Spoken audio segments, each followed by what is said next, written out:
Mm-mm-mm. Guess who's gonna get beat? No, Okay, have to maybe start. because I'm controlling Toby. No. Okay, so we're gonna start off this episode with one of the two of the biggest games you could say in a quarter of this century, specifically for the East. But I want to hear everybody else's opinions on the matter. What do y'all? How important do y'all think these two games are going to be this Saturday, specifically? And the games I'm referring to are the Georgia Tennessee game and the Alabama LSU game. I mean, it's pretty obvious that the winners will be the SEC championship game. I feel like Yeah. I don't want to say anything salacious. I mean, look at the way the season's going and how just how it's played out. Yeah. Yep. I would say that these two games are definitely going to be some eye openers, and it's going to show people what's what. It's going to show people who knows football and who doesn't know football. Because, you know, going back and forth on a Georgia Tennessee game, a lot of Tennessee fans are going to be wowed, and a lot of Georgia fans are going to be wowed. Starting to claim that y'all are gonna whoop some ass. Hey, man, I'm saying it could go either way.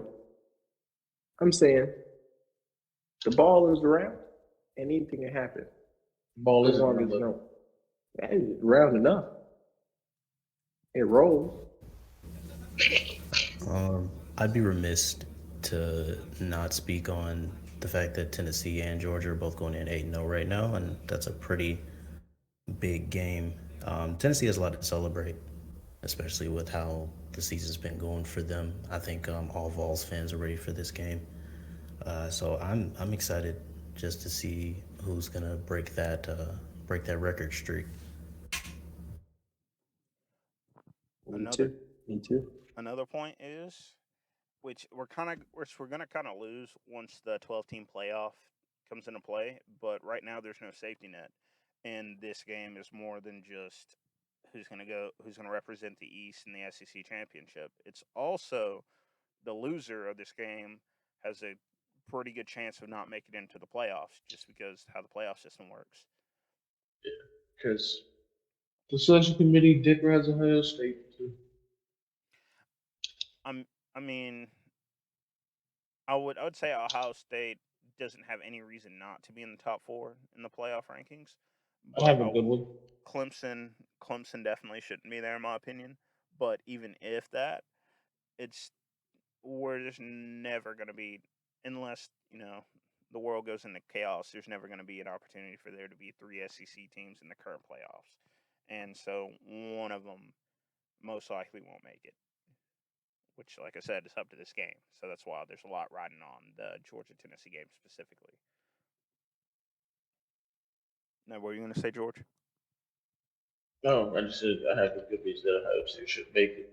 And that being that they are Ohio State and they get an unfair nod literally every fucking season. I mean, they are undefeated, but Well, so was UCF, and Ohio State had two losses, and somehow Ohio State still got it. they play in the Big Ten. UCF plays in the Group of Five. Yeah, but UCF went undefeated 2 years in a Twice. row. I mean, Yeah. So like they didn't lose a game for 2 straight years. you got to look at the And then the competition next they play. the So competition at that point the competition doesn't matter.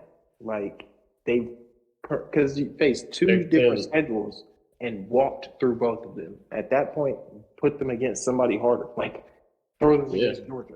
Throw them against somebody Oh, you who's can't. facing the supposed harder schedules in college football. The- You know what I'm It's saying? Because it's kind of you hard have to to test them.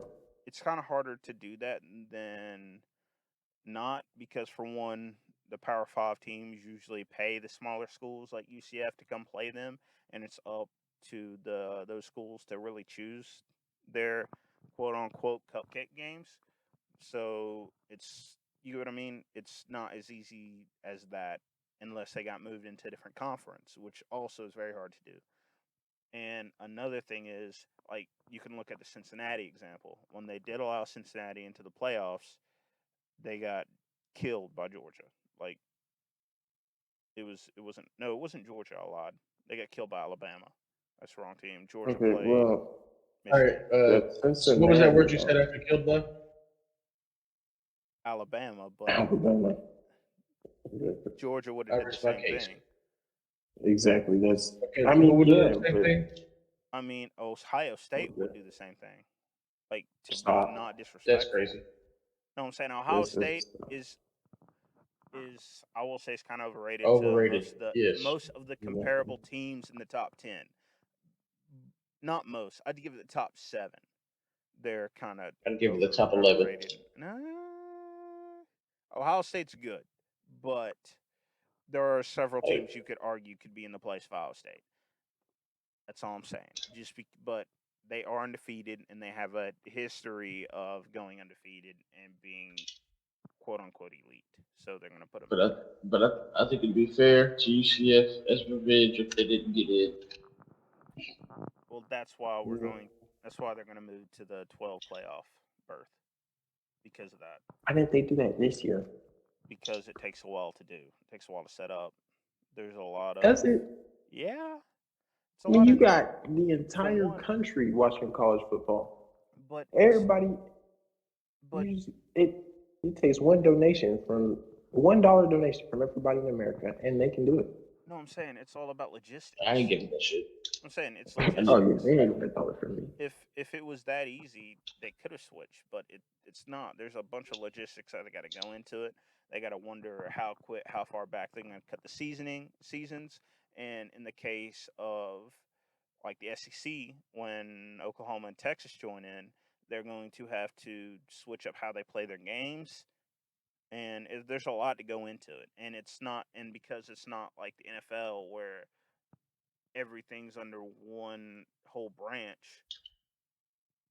Like the SEC is in charge of SEC teams, the Big Ten's in charge of Big Ten teams. So they all have to come to an agreement, and there's a lot of times they don't. But I know. Well, if that's the case, then they would never. It'd never happen because both never really agree. It's going to happen. It's just taking some time. It's gonna be a few years, but I would say it's nice to still appreciate college football is right now because with that safety net, you're not going to get to some of these big games like the Georgia Tennessee game and most likely they all get into the playoffs. But that's also why these games are so important.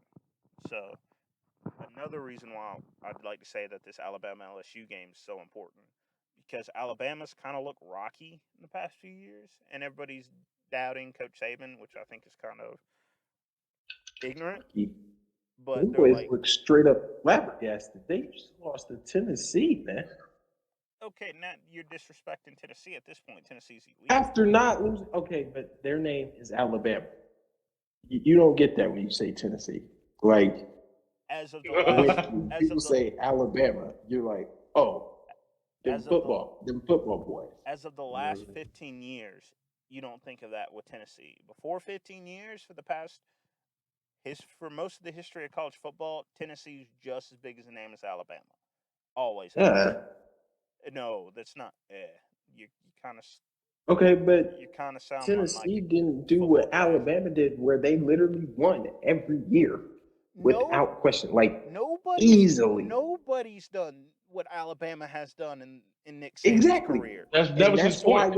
That was my point. That's why they are Alabama. Them boys look lost this year because they just lost to Tennessee, and it's unheard of in my lifetime, at least, when I was, of sound mind. I'm not 15 years old or nothing for all the ladies in the chat, but that's all I'm saying. You mean watching? Because everybody in the chat is us. Hey man. Yeah, I kind of. They could be in the chat watching. I kind of got distracted with that comment, but a lot of people, like I said, are doubting Alabama. Like they said, oh, they lost to Tennessee. and they're wondering their Sure. legitimacy. And LSU, on the other hand, is kind of on the rise. They got a new head coach, Brian Kelly, and What do you everybody's mean? wondering how Brian Kelly's their What? new head coach. No, I'm not talking about the head coach. What do you mean LSU's on the rise? LSU's on the rise. They've been losing. They've lost 2 games. One of them to the number 3 team in the country. I mean, not number 3, number 2 team in the country, and the other one was a game that they could have, if they played it again, I'd give it to LSU, and it wouldn't be close. LSU's gotten a lot better. They're not playing it again. They are playing really good, actually. After the Well, comebacks yeah. from Florida, they've played lights out. They beat Ole Miss, which was a top 10 team. But they lost to FSU. At season 1. I mean, not season 1. At game 1, they lost to FSU.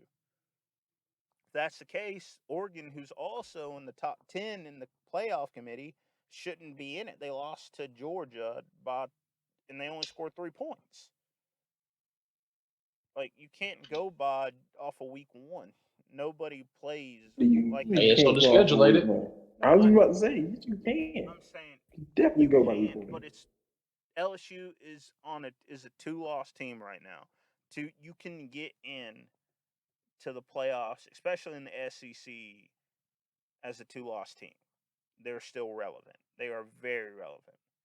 And like I said, this Alabama game is so important because, like I said, LSU's on the rise, and it's going to show if for one, it's going to show is Nick Saban still got it in the tank, because you mean to tell me that Florida State University doesn't count, but they have how many losses? They lost to Wake Forest by 10. I didn't say it didn't They count. lost to North Carolina State by 2. Clemson by 6. They lost to Clemson by 6, and Clemson is a top 5 team. Okay, and they lost to Florida by 3. All I'm saying is I didn't say the FSU game didn't count. I'm saying is it doesn't tell the whole picture. It doesn't. There's teams that don't look the best at the beginning of the year and turn into good teams by the end of it. That's why you play a full season. And LSU has been evolving as a good team. And like I was trying to say before. But they're not. Okay, here's the thing. LSU's been getting better, but they're not like Alabama. You know what I'm saying? Like when you say Alabama, I expect good football. Like you already know how Alabama's gonna play. You don't see that when you say LSU. You know what I'm saying? So like, if you let me make my point, that's why this game is so big, because people have been questioning Alabama, and LSU has a chance to show that they're on the rise, to show them that they can be like that Alabama, because they won 2 years ago. They won a national title with Joe Burrow, Jamar Chase, Justin Jefferson. That historically great offense. They're there. LSU hasn't really ever just completely fell off the map. They've been relevant. But that's my point. They got a new coaching staff. They're coming up on the rise, and Alabama and Nick Saban have to prove, because a lot of people are questioning Nick Saban right now. This is their chance to prove that they're still here and they're still relevant. Because if you look at historical trends, Bear Bryant, Alabama's head coach in the mid 19th century, before Nick Saban was a thing, he was considered the best coach of all time in college football. When Alabama has played Tennessee, they've always had streaks. It's always been streaky. Alabama holds the longest streak now, 15, but beforehand it was 10, and it was by Bear Bryant, 10 or 11. And when he started falling off and he wasn't performing like he used to, that's when Tennessee and Johnny Majors came and ended that streak. And that's why they're wondering if that comparison. A lot of people are throwing that comparison out there right now. Is this the end of Nick Saban's? Do what? Basically saying it's Saban and Pruitt was about to repeat that. Saban, not Pruitt. Saban and Heupel. They're wondering if this is the end of. Can Nick Saban pull out 3 or 4 more national championships? Like, are people asking, can Tom Brady win another Super Bowl? He's getting old. In coaching years, Nick Saban's 70. He's getting old. And they're wondering if he's lost his touch. And this game is going to be big because this can show, hey, we're still Alabama. Alabama hasn't left the building yet. That's I why. mean, I think they're going to always be Alabama.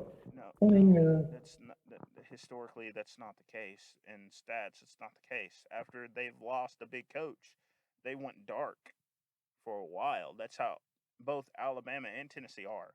When they lose their big runs and their big coaches and their historically great years, they go dark and play bad for a while. Like before Nick Saban came to Alabama, they weren't.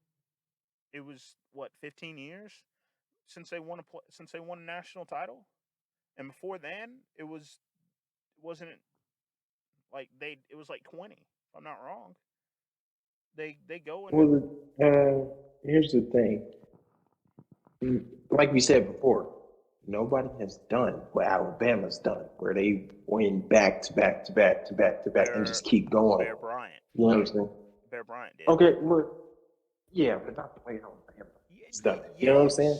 Yes. So, like, except Nick Saban just beat Bear Bryant's record with this last national title he won. He just did it. Everybody still wondered if Nick Saban was better than Bear Bryant. This has happened before.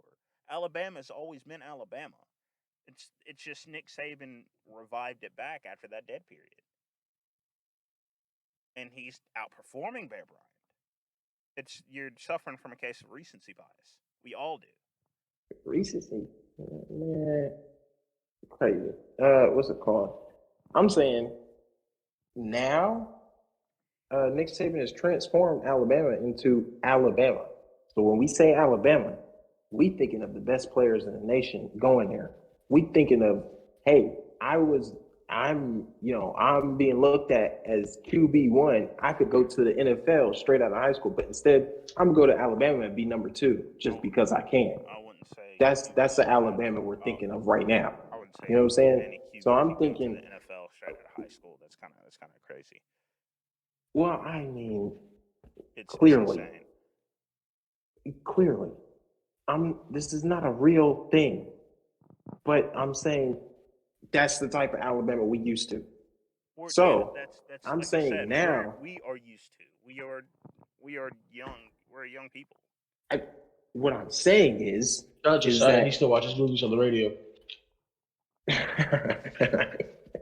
What's it called? What I'm saying is that Alabama that Nick Saban has made it, the Bear Bryant, they cold, but it's not the same as now when like you got 5-star recruits, 6 or 7 of them going to Alabama to be backups just because it's Alabama. That was not even because it's Nick Saban, but because it's because you know what I'm saying. So like I'm saying, when Nick Saban leaves, I think it's still gonna be that way because like you know good and well that like you think Nick Saban's in the defensive room every time they have a defensive meeting? No. You think he's in the offensive room every time they have an offensive meeting? No. He's the head coach. He's not the offensive coordinator. He's not the defensive coordinator. Now he probably has a huge say in what they do and how they play. Yeah, he's not the strength coach. He's the head coach.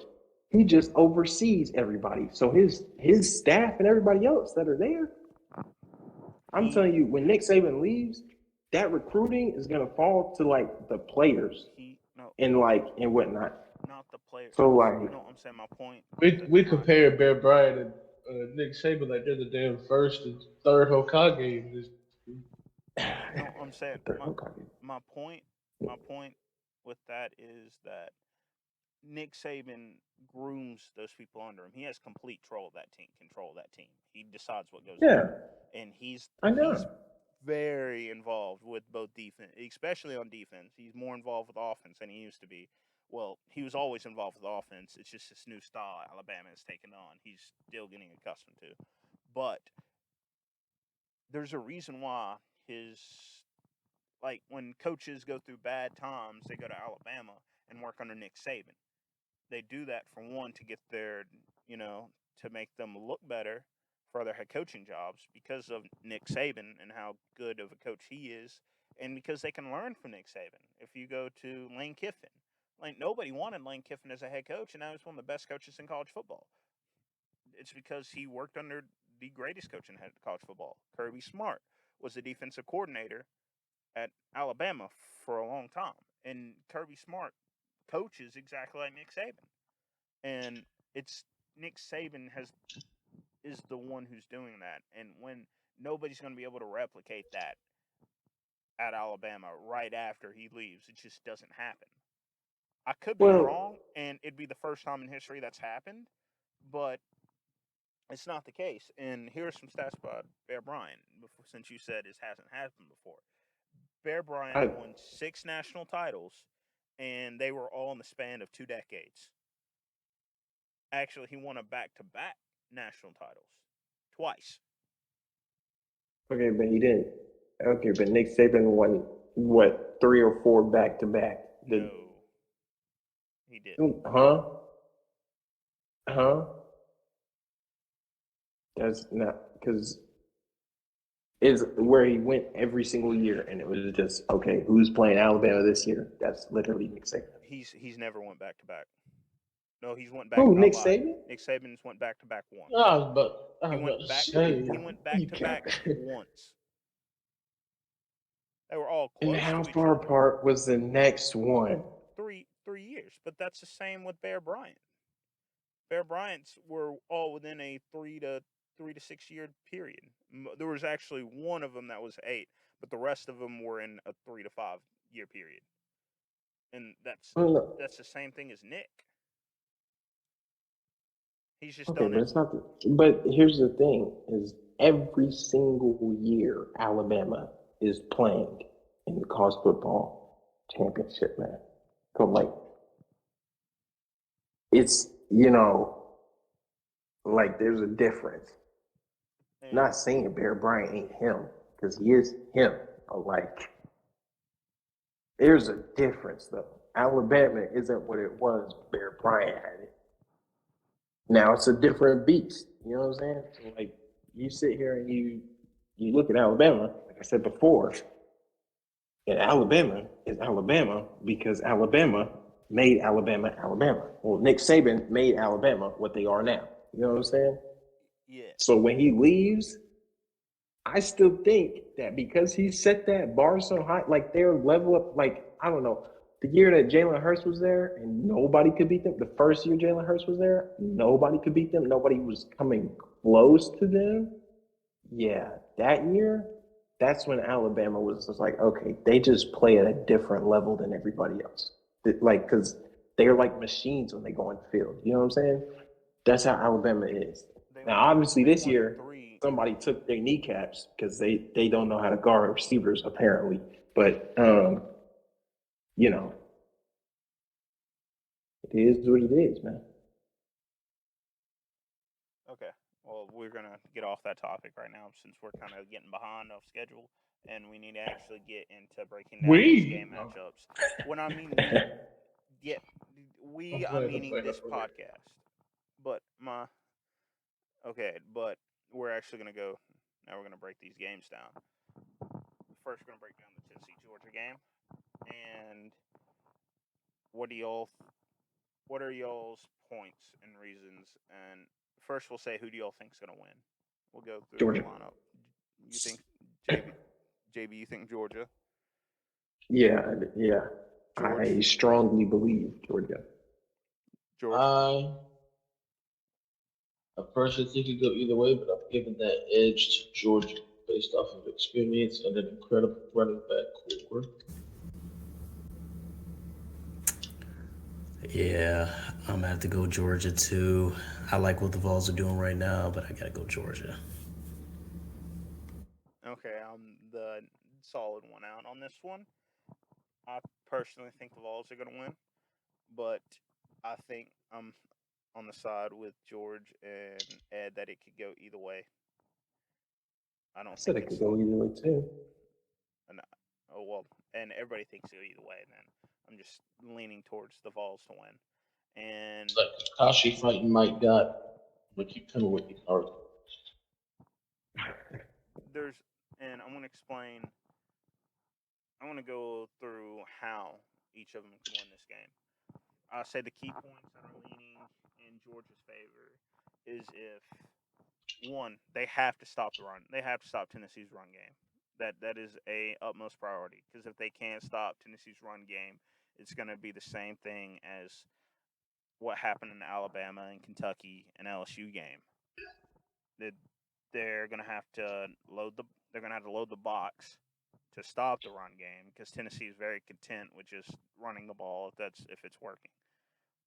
And if they load the box, it's going to put pressure on their secondary, which is going to leave for explosive plays, which has happened all year. So that is the number one priority for Georgia is to stop Tennessee's run game.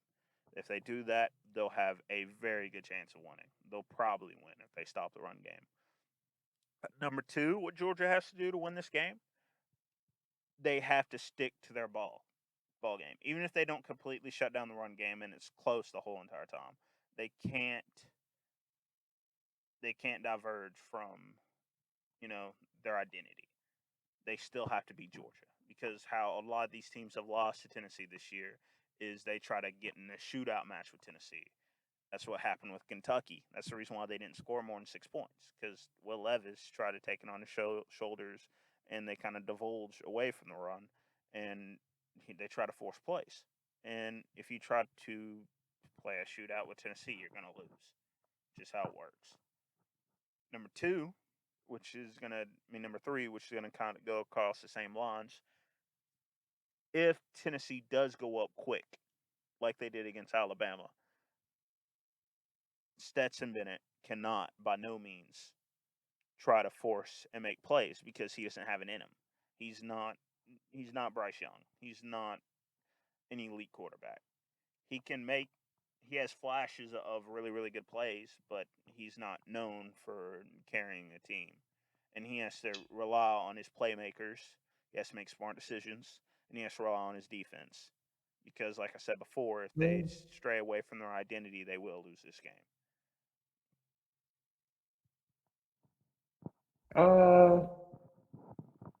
I'm gonna disagree with you on the Stetson Bennett take there. Led a team. He definitely has a ring on his finger, so I believe he can lead a team in that game. That was their defense. They were winning that national title with Stetson Bennett there or not. No. Not necessarily.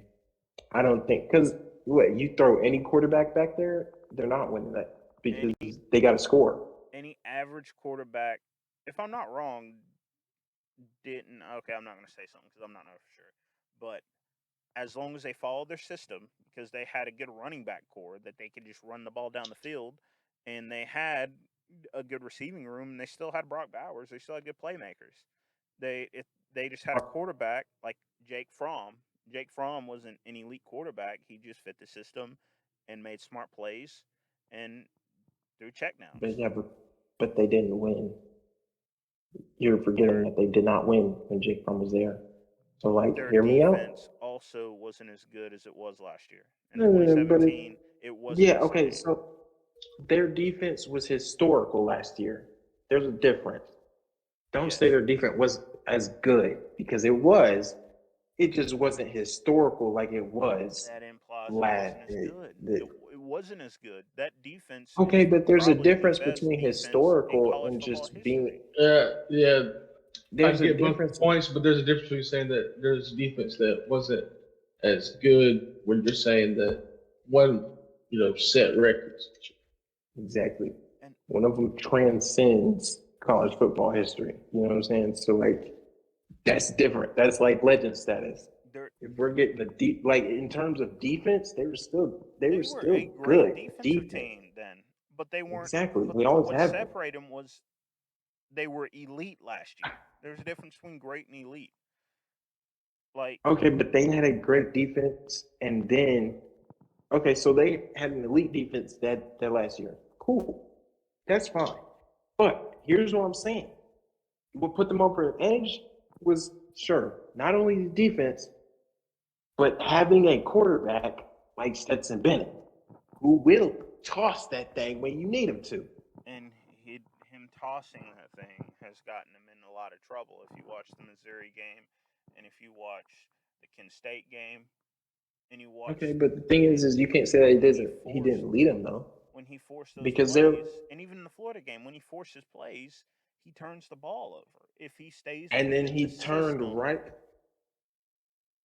if he What's it can, called? And then he turned right around and came back out on the field next drive, next couple of drives, and was like, okay, I got to lock in, and we're going to make the right plays. We're going to throw the check downs. We're going to throw the routes. We're going to run the ball, all that. He's leading that team. There's that's my point, and that's what will make him succeed if he doesn't try to force plays. That was my point. Okay, but the thing is I don't He's even not. think I'm he's saying been he's not. forcing plays. No, I'm saying like in the Alabama game versus Tennessee, Bryce Young kept that team in the game. If it was not him in the game, they would have got blown out. He put them in the game, put them in the ability to win. Without Bryce Young there, they like they it's not as close. And Bryce Young and Stetson, what I'm saying is Stetson Bennett isn't Bryce Young. Isn't as half as good as Bryce Young. There are very few. Whoa. He's a system. He's a good quarterback. He's a game manager. That's what Stetson Bennett is. He's a game manager. And if he stays in that role, which, like I said, like you have to stay in your role and you have to commit to your job. Kirby Smart preaches this all the time. Your job is your job, and you have to buy into your role. And Stetson Bennett's role isn't to make amazing standout plays and go outside the system and to force plays to happen. His role is to get the ball to his playmakers and let them work. That's why a lot of their passes and a lot of their big plays aren't just necessarily shots downfield. They try to get their ball carriers, their playmakers in space, and let their playmakers make plays. And if Stetson Bennett does that and doesn't try to play hero, they have a better chance of winning the game. That's all my point was.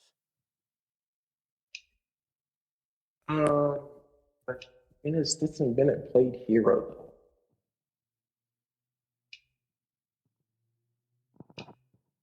The Mizzou game. And did they win that game? Yeah, but it was Missouri. So you could, say, I'm saying the I was about SEC to say, you could championship say last he year. swung in with his webs. But it wasn't Saved him the that just won the game. The SEC. No, it's not, because There's never just one player that wins a game. Exactly.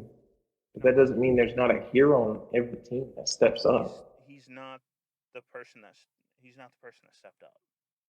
Okay. He's not the person that stepped up, but if he's not throwing to Brock Bowers, then what does Brock Bowers do?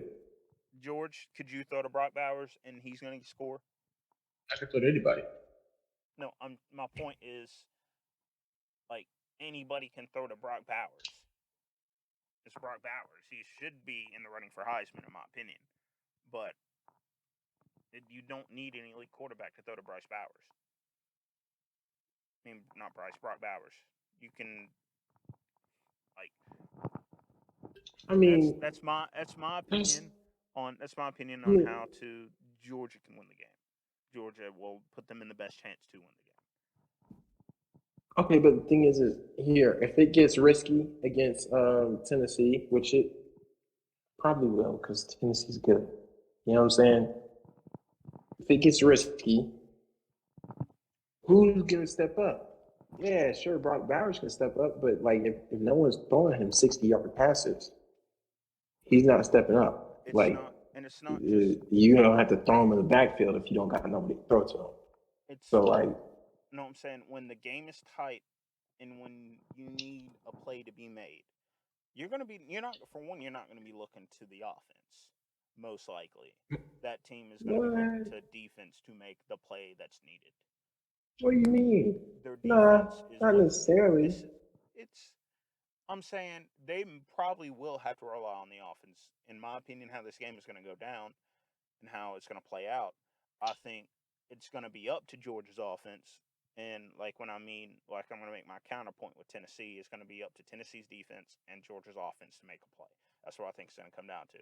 And what I think is going to happen. But the thing is this is why I think Georgia's going to win, though. What I think is going to happen is Stetson Bennett is going to try to force a play, and he's going to lose in the game. Personally, that's all I think is going to happen because Stetson Bennett is a diehard Georgia like I'm fan, not, and he wants to be the hero. That's just kind of like anybody would. If I'm a yeah. like I don't think that he's been forcing plays. He trusts his teammates. I think that's what it is. And when you trust your teammates, like I know for a fact when George throws me the ball, he trusts that I'm going to catch the ball. Like especially if I'm being guarded by somebody that I know I can beat. You know what I'm saying? Or that he knows I can beat. There'll be times where we're playing basketball and George will be like, Josiah, just drive. Even though I don't want to drive myself because I don't trust it, but he knows I can beat things. Yeah. So if I listen to him, even in situations like when I got my back turned, but I saw Josiah in a specific spot, and I know that he knows what I'm capable of. So all I know is, without even looking, if I put the ball in this general area, that should be about where he is on the cut. And you and I, have both seen how that works out. And I'm agreeing with you. If Stetson Bennett does what he's supposed to do and gets it to his playmakers and lets his playmakers handle it, they will be fine. They will be in a very good chance to win this game. That's been my okay. But what I don't think you're not realizing though, Stetson is one of those playmakers. Like he's proven to be one of those playmakers. They don't win that championship without Stetson Bennett. Like I'm not even gonna lie to you. They won that championship without Stetson Bennett. No, Tennessee went from without Hendon Hooker. Okay, but that's different. Hendon Hooker is going to be the Heisman winner, and he is their biggest playmaker on that team. I don't know, man. I'm throwing to Cedric Tillman and Jalen Hyatt. I was about to say Cedric exactly Tillman all time, and okay, he hasn't. Okay, but the best player on that team is year. Tillman. Okay, but still, at the end of the day, the best player on that team, and arguably the best player in the country, is Hendon Hooker. No. Okay, so everybody. No. So the person who's leading the Heisman race is not the best player in the country. Okay, no. We all the Heisman race we've agreed before that the Heisman race is fucking rigged. Exactly, because the only thing what's it called? Sauce Gardner should have won the Heisman. He was the best player in all of college football.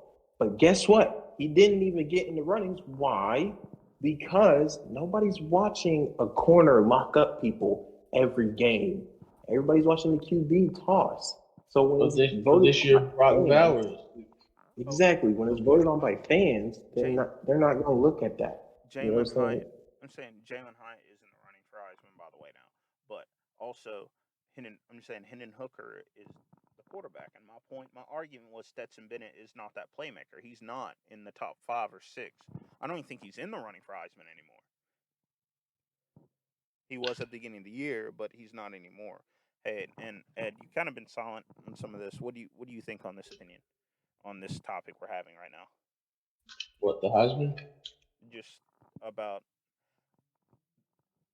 our argument about Stetson Bennett and if he's really an elite playmaker.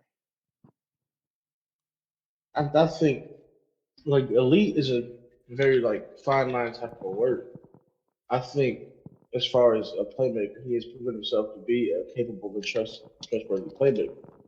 But I'm saying capable and trustworthy is a role player. It's not like he's a role player. Well, no. He's not a role player. I'm telling you right now, that team doesn't do what it does without Stetson Bennett. Exactly. There's a reason he's got the starting job. There's a reason they recruited him in the first place. There's a reason he was ever in the Heisman running. It's because he's got that dog in him. You put the X-ray out, and there's a Rottweiler in his chest. That's not. I'm going to politely disagree with you on this fact, and I think he's a plug-and-play character. Brock Bowers. Oh, absolutely not. Brock Bowers is not a plug-and-play person. Kenny Brock Bowers is not a plug-and-play guy. Okay, but Brock Bowers is different. But the thing is that without Brock Bowers, that offense would still be doing what it's doing. I won't say to that level. No, it wouldn't. Like, And Like, Brock not to Bowers obviously and not to Darnell that level, Washington but like are. you put in another tight end that is very good at that position. Stetson Bennett's still making great plays. You know what I'm saying? It's different. What's it called? When you put Brock Bowers in, that's what makes them way better. That's what makes them more elite. Is because Brock Bowers is the definition of different. You know what I'm saying? So like that's why. And you can't say that Stetson Bennett is not a playmaker and he's just a plug and play when he has won a championship with Georgia's team. Not because of the defense, but because he was making plays on offense when Brock Bowers wasn't Brock Bowers. You know what I'm saying? Brock Bowers was Brock still, Bowers was still whoa, Brock this is Bowers last Georgia? year. Brock Bowers was still Brock Bowers last year. Like he was Not, still not the Brock Bowers we know and love today.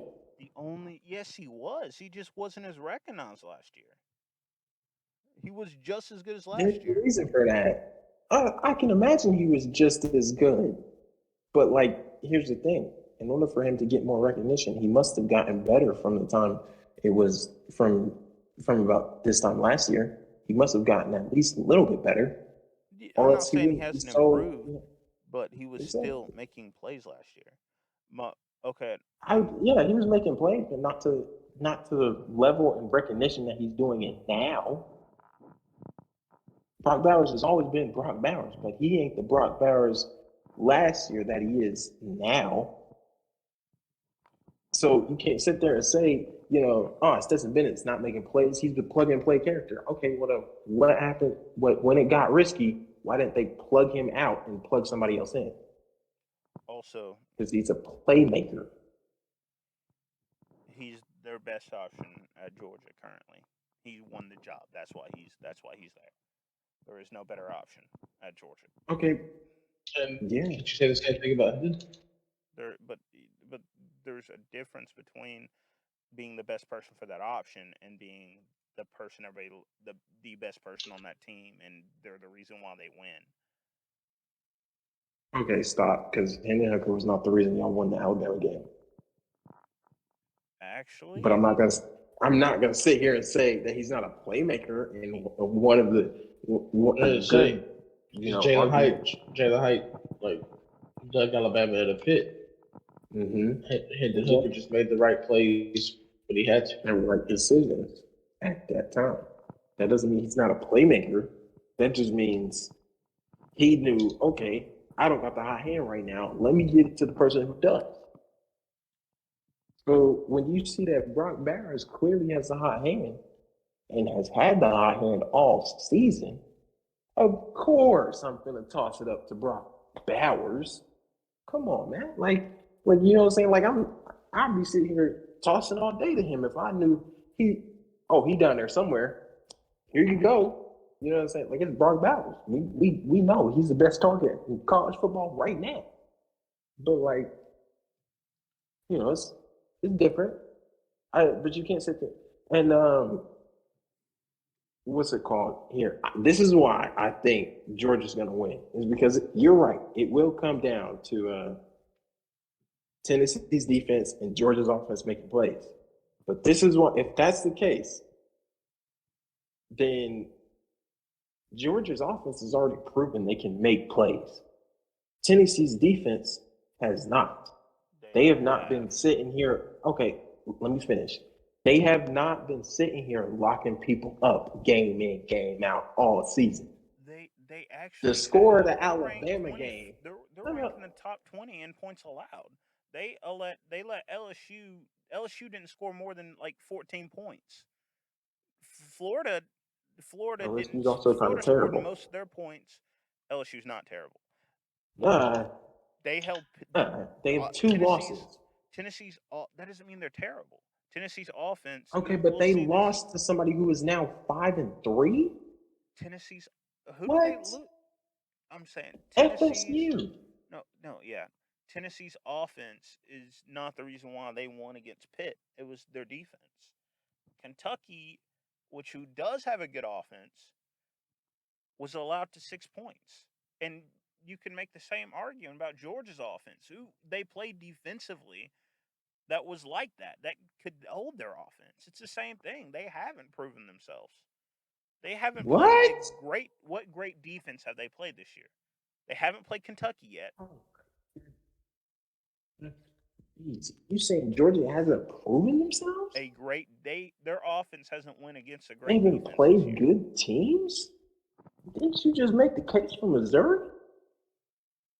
Oh, I said no, that's I haven't made my case for Missouri yet.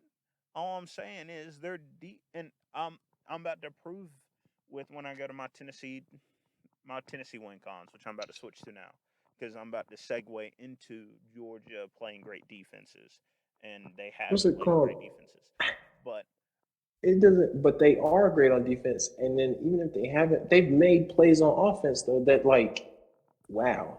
Okay, so Florida has a pretty good defense. I'll say that Florida has pretty good defense, and Georgia ripped them apart in that first drive. Literally was taking different things out of that defense. Like you see on play one, I forget if it was a run play or pass play, but I know those first two plays. I remember they took the D line completely out of the equation on one play, and then on the next play, they let the secondary come up and was just like, all right, we'll throw it over time. And that was like I'm just saying, you know, like when Tennessee, their offense, they can do that.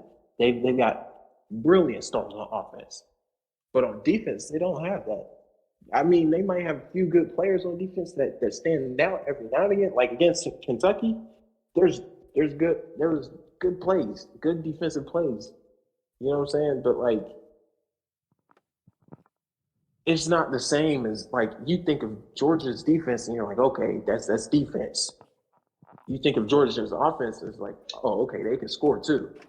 I think of Tennessee, I think of offense. I don't think of Tennessee and go, okay, they be locking up because they haven't been. The score of the Alabama game should really be 3-0. Y'all won by a field goal. Like it was literally plays back and forth the entire game. I get that that's Alabama, but I don't know, man. It's been like that, and there's obviously games.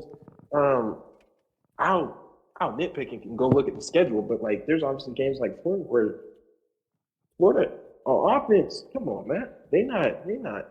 Florida ain't Florida on offense. Not like the Floridas we've seen in the past where they tear people apart. You know what I'm saying? So I don't know if it comes down to the Tennessee defense and the Georgia offense. As of right now, I'm saying Georgia's offense is better than Tennessee's defense. better than Tennessee's passing defense, because Tennessee is also And guess who? Tennessee's Okay, ranked but in the here's the top. thing: Tennessee's ranked number 8 or 9 in run defense, so their defense isn't trash. Georgia's ranked number 4 in run defense. Okay, that's what I'm saying. No, that's not the argument here. I never said George. We never our argument wasn't Georgia's defense is trash. You were trying to make it sound Okay, like Tennessee's defense okay, but hasn't then proven themselves and made plays. And a lot of their defensive miscues and some of their woes on defense are just going to naturally happen because they are on the field. Their offense is on the field for a very short amount of time, just because how quickly they score. So their plays are going to be naturally inflated. But my argument, I need to go over Tennessee's win cons real quick because my computer is getting very close to dying. So I need to go ahead and talk about this. Yeah, I apologize. Uh, Tennessee's win cons. Like I said, they're gonna have to how they win. They're gonna need to get pressure. They're gonna have to dial up pressure against Stetson Bennett because, like my point was gonna be made earlier, when they did play defenses, when they did play Missouri, that's how Missouri was in the game most of the time. They dialed up a lot of pressure, and Stetson Bennett and his offense couldn't make plays because they were in the backfield and they were harassing him most of the time, and they forced mistakes. And that is another thing. Georgia's been very big on turnovers this year, more than most years in the past, and that's what kept Missouri in the game. McConkey muffed a punt. He also fumbled the ball against Florida. What led that Florida comeback in in the third quarter and the second quarter was due to turnovers. Georgia has had the turnover bug recently, and that's kept a lot of teams in the game. So for Tennessee to win, they have to, one, dial up pressure, and two, force key turnovers. Because yes, or if they get into a shootout. Because if they get in a shootout, I'm confident Tennessee wins that. But that is the biggest thing. They have to force turnovers, and they have to dial up pressure. That is their keys to beating Georgia, because that's how you stall Georgia's offense. And their linebackers have to jam their tight ends at the line of scrimmage and play super physical. That is what's going to be crazy this game, is because it's going to be a very physical game. It's going to be hard played throughout the game. But those are Tennessee's win cons, because Georgia has faltered against when it's came to really good pass rushes and when they force turnovers. When they play turnover free, and when they protect their quarterback, they're probably one of the most complete teams in the country, and probably the best team in the country. But when teams can rattle Stetson Bennett in the backfield, and when teams can force turnovers, they look very vulnerable and can be beaten that way.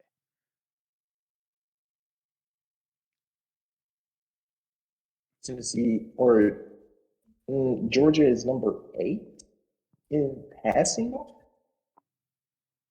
So I'm not really worried about Tennessee defense getting crazy on them, because, like you said, they can definitely get back into the backfield and rattle Stetson Bennett, but then at the same time he's a playmaker, and then he has one of the best playmaker, or the best playmaker in college football, in Brock Bowers. And all he has to do is, as soon as he gets really, really chewed up, he's like, all right, cool. 3rd down and 7, Brock, where you at? I'm gonna find you. Or he throws a fake pass, and it's like, you know what? Let me throw a check down to one of my great running backs that we have back there, and we're just gonna run it down the throat, because Georgia can do that, because they have a whole bunch of good running backs. If they have time. No, if they have time, because that's like one of Tennessee's win cons. If Stetson Bennett has all day, yes, he's going to be able to get to his playmakers, and it's going to be a long day, and it's going to be an ugly game. But if Tennessee's able to dial up pressure, this is all what ifs right now.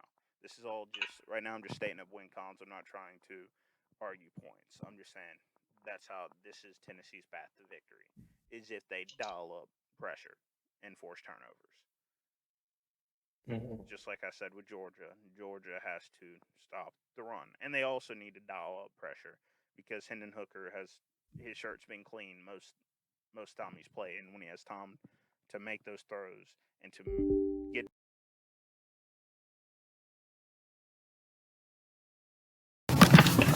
Sorry about that. I ran into technical difficulties, so this is actually a continuation of yesterday's podcast, and I'm I only had the chance now to record the LSU Alabama segment, and I wish I could have got this in the communication format like I did yesterday, but this is just going to be me. The biggest points in this Alabama-LSU game are going to be, can LSU run the football? Can they force Alabama to spread themselves out thin, just like Tennessee did? That's always been an issue for Alabama, especially when the teams have more mobile quarterbacks, like Jaden Daniels. And Jaden Daniels has been playing lights out. And if he can replicate his past 2 or 3 games in this Alabama game, they have a really good chance of winning it. They have really good running backs. Their offensive line has been doing really, really well. And they have some of the best receivers in college football. There's a lot of similarities as Tennessee. They actually play similar styles of football personnel-wise. It's just the schemes are different. Tennessee plays the high-tempo offense, while LSU grinds it out. And if they can get their playmakers in space, with a combination of having a really good quarterback, and the actual stats show that he's just slightly ahead of Bryce Young in just pure stats like passing yards, rushing, and passing touchdowns and QBR rating. They're extremely similar, and I think that Jane Daniels has a slight edge over Bryce Young. I personally think Bryce Young is a better quarterback, but on the stats, Jane Daniels has been emulating some of that success. And if he does this game, the fact that they're in Death Valley and it's a night game, those Cajuns can get really, really rowdy. Trust me. Really rowdy. And if they can get in Alabama's head, and it could really just put the Todd in LSU's favor. Everybody's thinking that Alabama's just going to wreck them, but I think it's going to be a really good game. It's going to be a super close game, actually. And the fact that Alabama has been played horrendous on the road, it really favors an upset for LSU. I personally think Alabama's going to win it, but those are just the things LSU's going to have to do or to use to their favor to win this football game. On the other hand, here are the ways that Alabama needs to play to not lose this football game. I'm not going to say win because the odds for them winning are pretty there. Like, it's in their favor. But their thing is how to not shoot themselves in the foot and lose this football game. For one, they got to protect Bryce Young. I know Bryce Young has the ability to rip open his shirt and show that Superman chest. Not Superman chest, but the Superman symbol, because he's played crazy this year. Like, absolutely insane. But you don't want him to do that. He may be able to make those explosive plays and to extend plays with his legs and make incredible passes, but if I were you, you're going to get more out of him if he's can just stay there in the pocket, not be pressured most of the time, and he can just throw his receivers open. He's shown he's able to do that. And you got to get Jahmyr Gibbs the ball. Jahmyr Gibbs is extremely talented player. You need to get him in open space and let him work. He's just like Alvin Kamara, and honestly. They're really, really similar running backs, and you see how Alvin Kamara does. Jahmyr Gibbs could be like that, and you need to utilize him big time in this game. Another thing, Will Anderson needs to be really effective in getting to Jade Daniels. They need to really put the pressure on that LSU offensive line, and if they can silence that passing game and keep Jade Daniels contained in the pocket and get pressure, that would put the favor to the Crimson Tide. And the biggest thing that needs to happen, they need to play disciplined. If they keep getting stupid penalties that are avoidable, I'm not talking about like questionable pass interference penalties. I'm talking about the false starts, the delay of games, the face masks, the dumb PIs. Since there are PIs that I think are acceptable, and that's just, they're trying to just play good defense, and that's one thing. But some of the egregious ones that are just like, why are you doing that? Those penalties are really just causing Alabama needless yardage, and that's really putting them in a negative situation. Really bad. And a lot of the times, I feel like they've been trying to just bank on Bryce Young being Bryce Young, which, I mean, you can, but it's not going to win you 100% of your ball games, and that's not going to be good for future teams. It's just a downward trend. It's just always going to be a downward trend if you're banking on one person to win a football game. You got to be a cohesive unit, and that is something Alabama really needs going into this LSU game. Big time. They got to play like Alabama of old, which they can. They have the talent to. No one is doubting this talent on the Alabama roster. Nobody is. I guarantee it. It's just they have to trust the system and play Alabama football. That's all it comes down to. If they play Alabama football, I have no doubt Alabama won this game. And they really do need this win, because this win is extremely important. It is for both teams. I honestly argue this game is more important on the Alabama and LSU side of things than it is the Tennessee-Georgia side, because a lot of people are questioning about this Alabama and LSU teams. They're questioning Alabama because they're comparing. I do think they're suffering from just their accomplishments in the past and how great they've been. They're kind of bringing that on them unintentionally. But a lot of people are like, has this fell off the cliff? I mean, has this Alabama team, are they no longer the alpha dog in the SEC? Is their time came and passed? And this game, I think, will be a really big tell of if that's true or not. Because it's been a long time since you've seen Alabama not in the running and played close games like this all year. And I don't remember personally seeing Alabama playing this bad in recent memory, especially being a 2-loss team, which would happen if they lost to LSU. And I think it is really vital for this Alabama program and the fan group and for the recruiting basis from here on out to win this ball game, because I know how college football fans can do once they think their coach has led them as far as they can.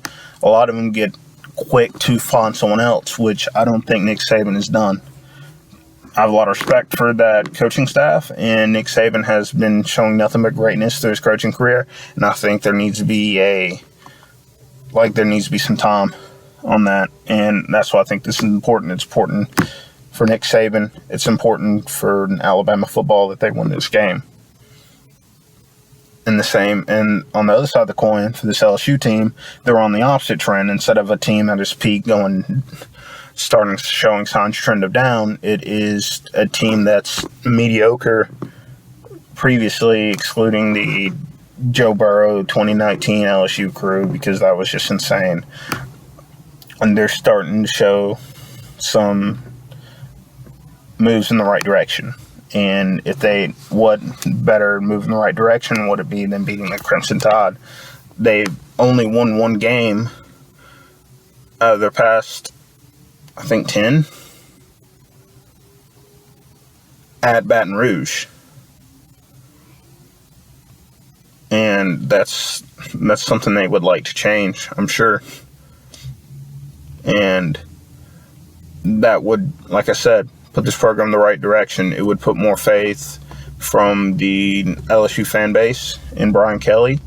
I think a lot of the players, it would give more of a incentive to buy in. I'm not saying they haven't bought in, but it would give they'd have more trust in the system. It's just going to happen. The better you play and the more results show, the more confident you're going to be in what you do, and the more likely you're going to commit to what you've been doing. It's the recipe for success. And I think they've had those lessons learned at the beginning of the year from those losses, where they don't really need a loss at this point. At this point, it's okay, we fixed our mistakes, we're getting better as a unit, we're learning, and now they need to see the fruits of their labor. And both these teams have something to prove this game. Compared to Tennessee and Georgia, it's not as much so. Georgia's already shown they're the top dog. No pun intended. But they've been in the playoff running for the past half decade. And they've been one of the best in the SEC for the same amount of time, practically since Kirby Smart's been there. And they've already shown what they can do. They've proven it. Tennessee, they got Florida off their back. They got Alabama off their back this year. They've shown that Tennessee's back. Especially just from the short amount of time it's been, you can see this rapid increase in the trend of volunteer football. They're already getting recruits switching. They already got recruits switching to want to play for Tennessee. They've shown they're the number one team in the country. No one would have thought Tennessee would ever be in the number one team in the country, even their fan bases. That's something that I would have only dreamed of, Tennessee being the number one team in the country. But like I said, they're here. They've shown it. They're showing grit, and they're showing poise that I haven't seen from a Tennessee team in a long time, actually in my lifespan. And they've shown that they're here. They've made their presence known. LSU and Alabama need to make their presence known. Alabama's, everybody sees Alabama. The spotlight's on them, and it's not really saying LSU is, but it's saying, hey, we're still here. That is the point that Alabama needs to make. We are still here. We still are the top dog. Just because we got beat by Tennessee doesn't mean we're not going to fight back and show that we are still the Crimson Tide, that we are still the king of college football. That's what they're showing. Because right now they got a lot of people trying to gnaw away at that alpha spot. And Alabama needs to show that they're still here, that they still have that rightful place at the top of the SEC, the top of college football. And this game will be a big deciding factor for that. And LSU's trying to become a contender for that top spot. And this game can show, hey, we're right there with Tennessee. We're right there with Georgia. Well, maybe not exactly right there, but we're heading in that direction. Don't get comfortable playing each other because you're about to have someone else thrown in the mix. You're going to have to worry about me now. That's what LSU is trying to do now. And they're trying to make their presence known. And that's why I think this Bama-LSU game is going to be bigger of importance than the Georgia-Tennessee game. Well, that's about all I got to say for this video. I hope you all enjoyed it. Sorry for the mishap and the technical difficulties. I know this video kind of went from one direction to another in format, but I'm trying my best, and I only plan on getting better from here on out. Once again, I appreciate y'all listening, and I hope y'all have a great day, and keep tuning in because I got a lot of special stuff planned for this channel. Thank you. Y'all have a great one.